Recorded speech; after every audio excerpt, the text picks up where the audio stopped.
Speaking of character po, kay Sir Arthur po.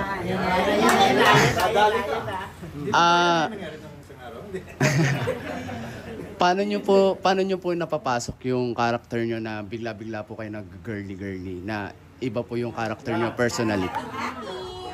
Bading ba si Robert? Oo, wait. Pero usually di ba may peg na sinusunod? Pero itong Robert, nung binuo na lang siya, tapos pag Thursday, parang naano ko na ako si Robert. Wala na akong minsan pinipeg na ibang tao. Ako na talaga. Nahirapan po ba kayo?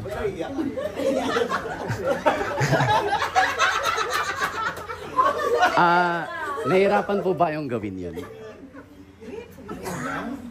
Nung una? Ayun parang nung nauna si Robert.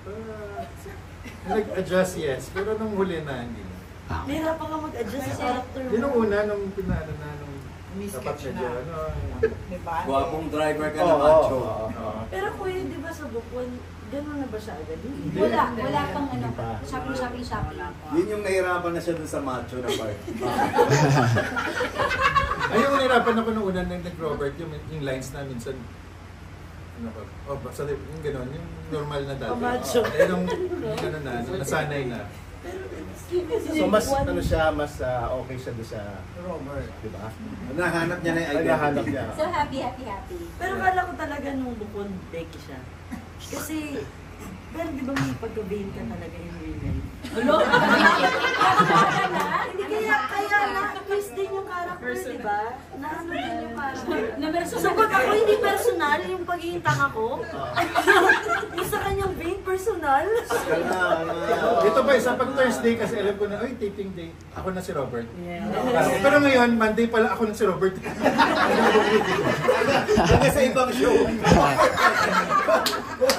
Kung hindi driver, bading. Hindi na nawala dun, no? Detective ka, ano? Oh, detective. Pero Ano ba? Linawin mo, detective pa o defective? And ang dami pa rin pong nagba-viral na clips ng Pipito kahit sa TikTok. Yung mga very old video, episodes nyo po. Ano yung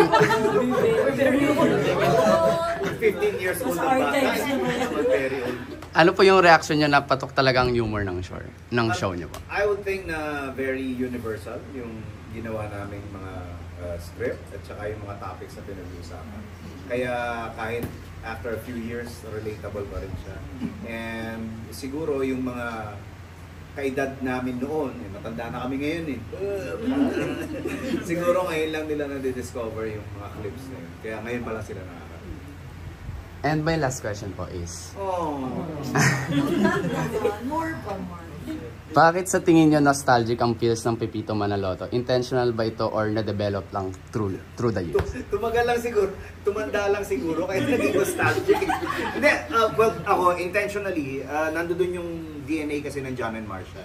So yung mga kasing edad ko, na nakakapanood dati ng John and Marcia, nakakapanood ng Pipito, parang, pareho ng vibe.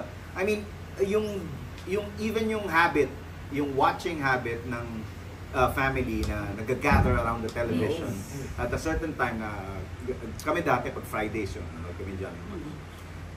Yun ang gusto kong makuha. Ngayon, medyo hindi na natin ma-achieve dahil nauso na yung streaming at saka iba't ibang streaming platforms. Pero nung pandemic po yan. Di ba? Sama-sama pa rin sa harap ng TV. At ang nangyayari ngayon, sama-sama pa rin, pero out na na. Iba-ibang device. Iba-iba na. Iba-iba. Yun.